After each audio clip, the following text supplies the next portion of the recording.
테슬라 소식입니다. 사이버트럭, 벌써부터 부식 논란. 테슬라 차체 아닌 접촉물이 부식.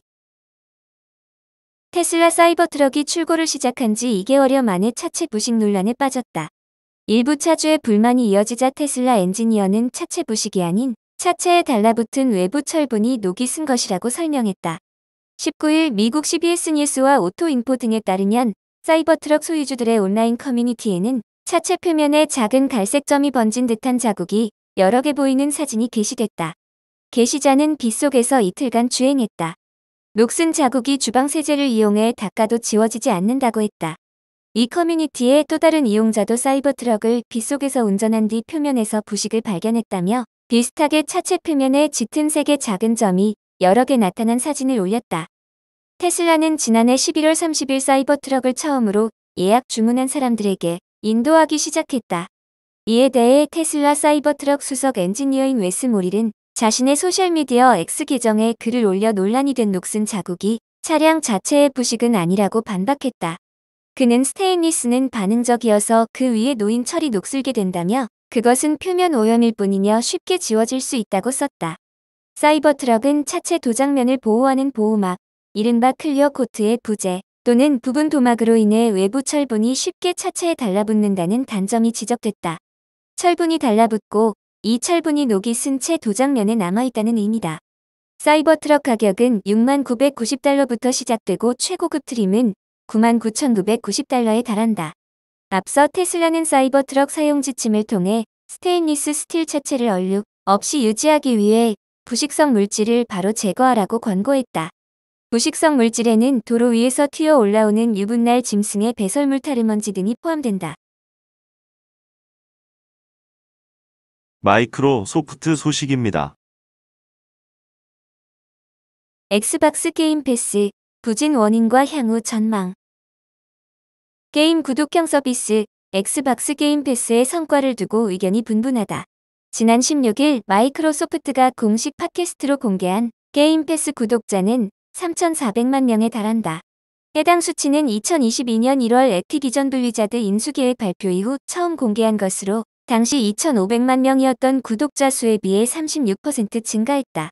마이크로소프트 게이밍 필 스펜서 대표는 성과의 배경으로 PC, 클라우드 유저 구독자 증가를 꼽았다. XSXS 등 자사 콘솔 기기를 보유한 유저 증가는 미미하지만 타 플랫폼에서 구독 서비스를 가입한 유저들의 증가세가 도드라지게 나타났다는 것이다. 하지만 발표 내용과 달리 게임 패스의 성과를 둘러싼 평가는 복합적이다. 구독자 수가 늘어난 것은 사실이지만 서비스 초기 예상했던 성장률에는 미치지 못했기 때문이다. 마이크로소프트가 2022년 5월 전망한 2030년 게임 패스 구독자 수는 1억 명으로 목표를 이루려면 현 시점 약 3배에 달하는 구독자를 모집해야 한다. 게임 패스 서비스가 7년 전 시작된 점을 감안한다면 더 높은 성장률을 확보해야 한다. 그럼에도 목표 달성 가능성은 갈수록 낮아지고 있다.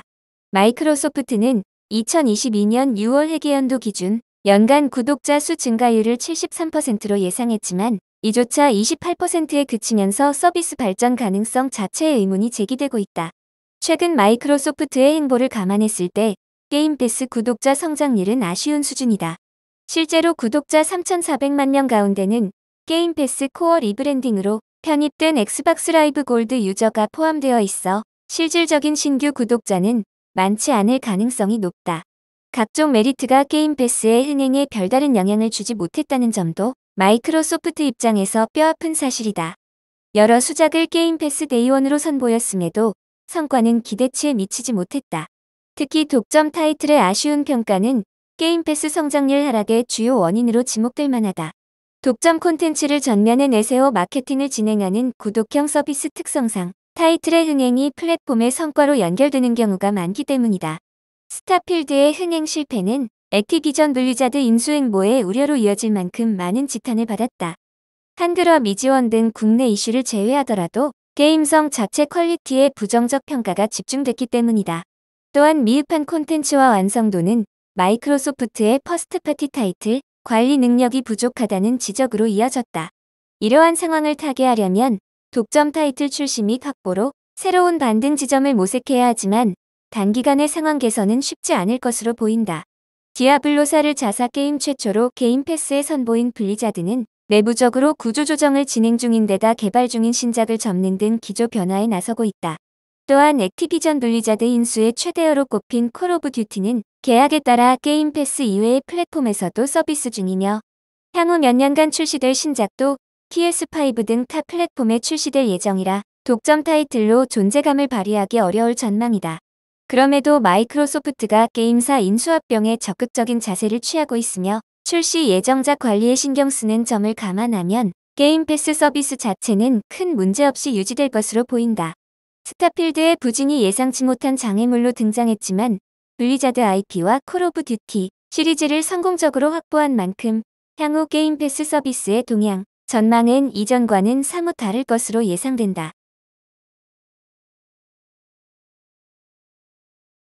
아마존 소식입니다. 오즈, 의료 격차 해소 위해 총 6천만 달러 지원. 아마존 웹 서비스가 전 세계 의료 형평성 격차를 해소하기 위해 시작된 오즈, 의료 형평성 이니셔티브에 2천만 달러를 추가로 지원하기로 결정했다고 20일 발표했다. 오즈는 이번 이니셔티브에 총 6천만 달러 규모의 클라우드 크레딧과 기술 전문성을 제공할 예정이다. 2021년 출범한 의료 형평성 이니셔티브는 지금까지 229개 조직에 4천만 달러 규모의 지원을 통해 소외계층의 건강과 삶을 변화시킬 수 있는 클라우드의 잠재력을 확인했다. 오즈는 이제 기후 변화가 건강에 미치는 영향을 해결하기 위한 프로젝트에도 자금을 지원할 계획이다. 다니엘 모리스 오즈 글로벌 의료 형평성 책임자는 이 이니셔티브를 통해 개발된 솔루션이 의료 서비스 접근성을 향상시키고 있다고 말했다. 참가 조직들은 클라우드를 활용해 다양한 의료 데이터 저장소 구축부터 AI를 통한 뇌졸중 조기 진단에 이르기까지 의료 서비스 접근성의 판도를 바꾸는 솔루션을 개발하고 있다. 참가 조직들은 스타트업부터 비영리 단체, 대기업에 이르기까지 다양하며 교통 지원 및 사후 관리 개선 앱부터 질병 감시 등 다양한 솔루션을 제공하고 있다. 특히 성소수자 커뮤니티를 위한 기술 기반 의료 서비스를 제공하는 폭스는 오즈의 지원으로 가입자 기반을 대폭 확장하고 미국 전역의 환자들에게 서비스를 제공하고 있다. 이와 함께 자카란다 헬스는 아프리카에서 산모와 신생아를 위한 의료 서비스를 개선하는 데 오즈의 AI와 머신러닝 툴을 활용하고 있다. 이 프로그램은 산모들이 적시에 적절한 치료를 받을 수 있도록 지원하며 산전검진 참석률과 산후 가족계획 서비스에 참여하는 산모 수가 크게 증가했다. 오즈는 이 이니셔티브를 통해 개발도상국에서 의료 서비스의 접근성을 높이고 원격 의료, 약물 배달 등을 통해 환자들에게 맞춤형 치료를 제공하는 데 기여하고 있다. 오즈의 클라우드 서비스와 기술 전문성은 전 세계 의료 형평성 향상에 중요한 역할을 하고 있으며 향후에도 계속해서 의료 서비스의 혁신과 발전을 지원할 것으로 기대하고 있다.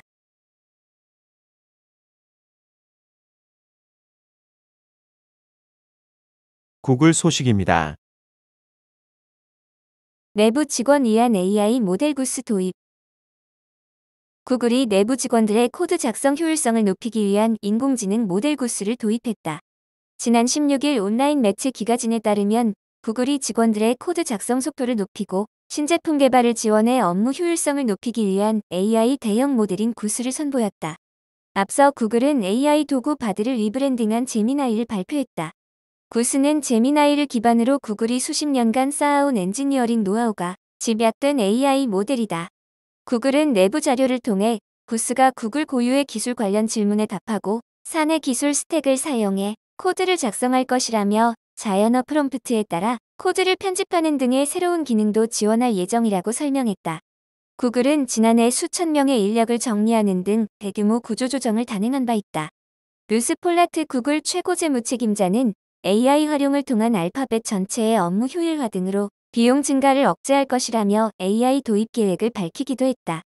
한편 구글은 외부에서의 AI 보급을 위한 노력에도 한창이며 이달 유럽에서의 AI 기술 교육에 2,500만 유로를 투자한다고 발표했다.